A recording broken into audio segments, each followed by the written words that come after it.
Այսպիսով, սա մեր շերտավոր խմորն է 400 գրամ, 360 մոտավոր 4 հատ միջինից մեծ խաչապուր ենք պատրաստելու։ Սա միջուկն է արդեն, ձեր ժամանակից չխլելու համար արդեն պատրաստել եմ միջուկը եւ ասեմ, որ խաչապուրին էլ եմ պատրաստել մեկ անգամ, սա էլ երկրորդ անգամ ձեր հետ եմ պատրաստելու։ Ստեղ ուրեմն ինձ մոտ ընդհանուր առմամբ 200 գրամ պանիր է, լորի կալինո պանիր է, կիսաղի, ուղիղ կեսը կատնաշորներ,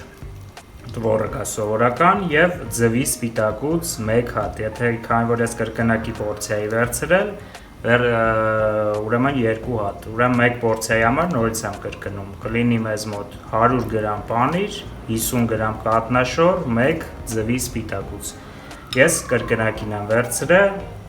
դնում ենք մի կողմի վրա, անցնում առաջ, եկեք մի անգամից խմորը բացենք, մեկը ձվի դեղնուսն է մեզ պետք գալու արդեն վրայից սկսելու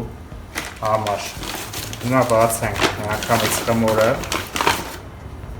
մի հատ ալյուր անենք, այսենց ներքևից, վերևից ու բացենք։ Այսենց։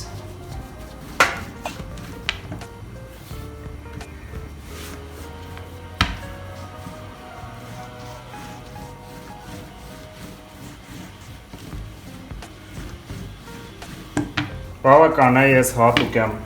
այսպես հաստոտ բացել,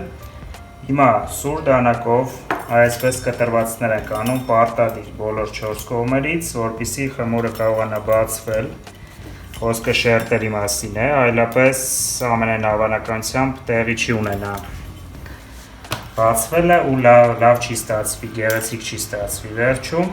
այսպես եւ մոտավոր բաժանում ենք Պես արդեն նշեցի 4 մասի, այսպես, ահա, այժմ զգուշորեն յուրաքանչյուր մասի վրա միջուկից ենք դնում, միջուկն 4 մասի կբաժանենք, այսպես ուրեմն մի կողմի վրա այսպես միջուկը դնում ենք, հարթեցնում ենք գեղեցիկ, շատ չենք սեղմում որևէ դեպքում եւ մյուս կողմից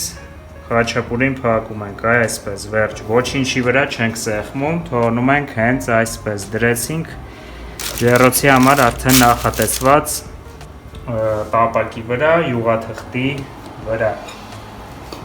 մնացածը նույն ձևով նորից եկեք այս մեկը սենց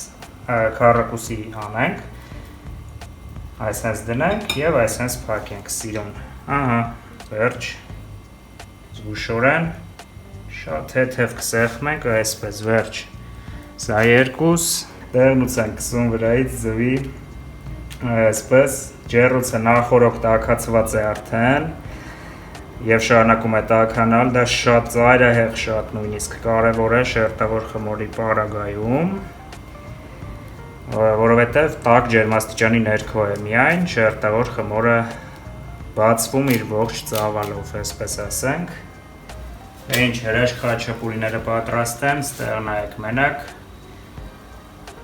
հրաշք խոսքեր չունեմ, կթողնենք մի քիչ որ հանգստանա և կվայելենք։